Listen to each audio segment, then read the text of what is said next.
मेरे परम पिता परमात्मा, कर सब दे दुखां दा खात्मा। मेरे परम पिता परमात्मा, कर सब दे दुखां दा खात्मा। कभी कभी हमारा सामना ऐसे व्यक्ति से हो जाता है जिसके लिए हमारे मन में दया और दिल में सम्मान जाग उठता है। ऐसे में हमारा दिल तो करता है कि हम उसकी किसी तरह से सहायता करें, परंतु हम ये निर्णय नहीं ले पाते कि हम उसकी मदद कैसे करें।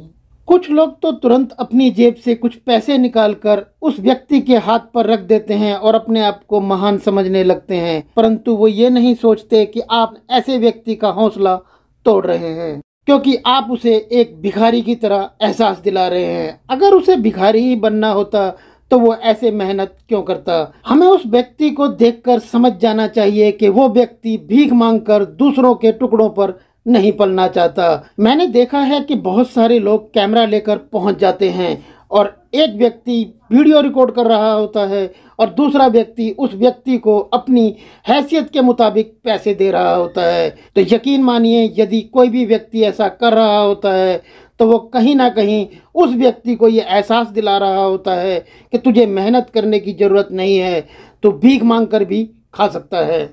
ऐसे में मेरा मानना ये है कि वो व्यक्ति छोटा नहीं है जो मेहनत मजदूरी कर कर अपना पेट पालना चाहता है, बल्कि छोटा तो वो व्यक्ति है जो अपने आप को महान समझ रहा है और उस व्यक्ति को भिखारी बनने पर मजबूर कर रहा है।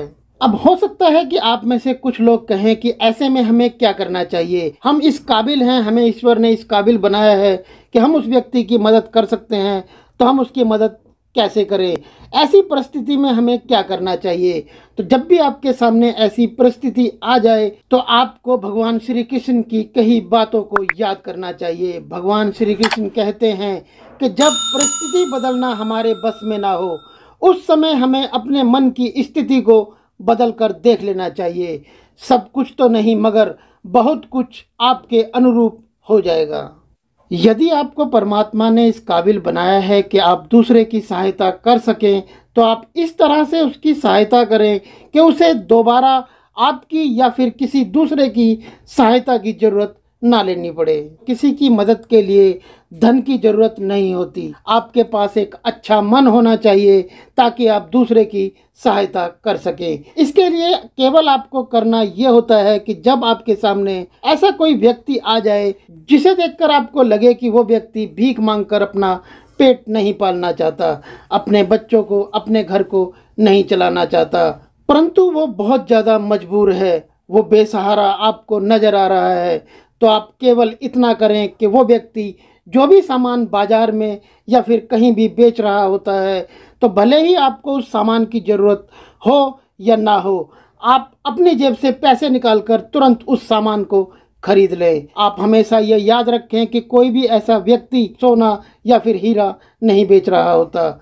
उसकी हैसियत केवल इतनी होती है कि वो 10, 50, 100 रुपये से ज़्यादा की चीज़ें नहीं बेच सकता। बस केवल आप इतना करें कि आपको उस सामान की ज़रूरत हो या ना हो, आप उस सामान को जितना खरीद सकें उतना खरीद लें, भले ही वो किसी दूसरे गरीब व्यक्ति में बांट दें। और यदि इस तरह से भी आप उस व्यक्ति की सहायता नहीं कर सकते तो केवल आप उसके कंधे पर हाथ रखकर उसे हौसला दें और उसे ये कहें कि आप जो कर रहे हैं बिल्कुल सही कर रहे हैं। आप अपने उस परम पिता परमेश्वर को ये साबित कर कर दिखा दीजिए कि उसने आपको इस संसार में भेजकर कोई गलती नहीं की है। मैं आशा करता हूँ कि मैं आपको जो भी समझाने की कोशिश कर रहा हूँ, आप पहले से ही वो सब कुछ समझते होंगे। और मैं ये भी आशा करता हूँ कि यदि इस वीडियो में कहीं कोई भी बात आपको अच्छी लगी तो आप इस वीडियो को ज़्यादा से ज़्यादा अपने दोस्तों के साथ और अपने फैमिली मेम्बर्स के साथ शेयर करेंगे। इस वीडियो को लाइक भी जरूर करना और हमारे चैनल को सब्सक्राइब करना और बराबर में बेल का आइकॉन है उसे भी जरूर प्रेस कर देना।